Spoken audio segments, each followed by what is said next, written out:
لبنان میں 17 ستمبر کو ہونے والے پیجر دھماکوں نے حزب اللہ اور ایران ہی نہیں بلکہ پوری دنیا کو حیران کر دیا تھا۔ اس دن لبنان میں اچانک سے ہزاروں پیجر پھٹنے لگے اور کئی لوگوں کی جانیں چلی گئیں، جبکہ سینکڑوں لوگ زخمی بھی ہوئے۔ اب واشنگٹن پوسٹ نے ایک نئی رپورٹ میں انکشاف کیا ہے کہ اسرائیل نے 2015 میں ہی لبنان میں پیجر حملوں کا جال بچھا دیا تھا، یعنی لبنان میں استعمال کیے گئے پیجرز اور واکی ٹاکیز کو دھماکوں سے اڑانے کا منصوبہ 2015 کی شروعات میں ہی بن چکا تھا۔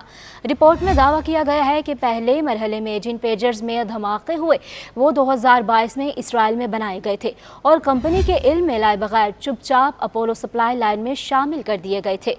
جب ایک سیلز وومن نے حزب اللہ کو اعتماد دلایا کہ ان پیجرز اور واکی ٹاکی کی نگرانی کرنا اسرائیل کے لیے ناممکن ہے، تو لبنانی تنظیم حزب اللہ نے 5000 پیجرز اور واکی ٹاکیز خرید لیے تھے۔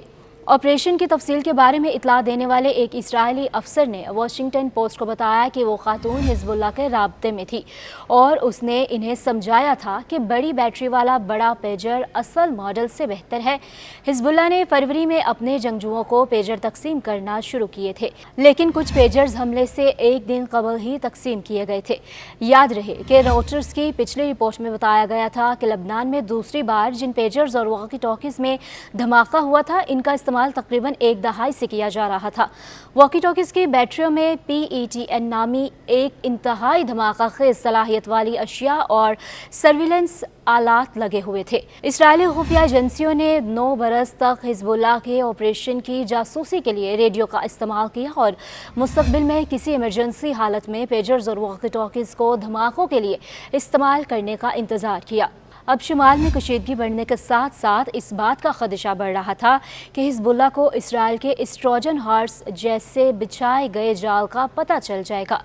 واشنگٹن پوسٹ کا دعویٰ ہے کہ اعلیٰ سطح کے اسرائیلی سیکیورٹی افسران اس منصوبے سے مکمل طور پر بے خبر تھے اور انہیں دھماکوں سے چند دن قبل ہی اس منصوبے کے بارے میں پتہ چلا تھا۔ حزب اللہ کے وہ اہلکار جن کے پاس پیجرز تھے انہیں ایک پیغام ملا جس میں کہا گیا تھا کہ ایک انکرپٹڈ میسیج آ رہا ہے، جس کے لیے انہیں 2 بٹن دبانے تھے اور اس طرح ان کا زیادہ سے زیادہ نقصان یقینی بنایا گیا۔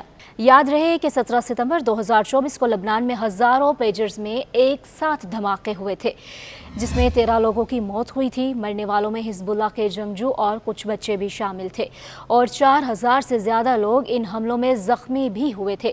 پیجرز دھماکوں کے اگلے روز لبنان میں حزب اللہ اہلکاروں کے زیر استعمال واکی ٹاکیز بھی دھماکوں سے پھٹنا شروع ہو گئے تھے۔ واکی ٹاکیز دھماکوں میں بھی کئی حزب اللہ اہلکار جاں بحق اور زخمی ہو گئے تھے۔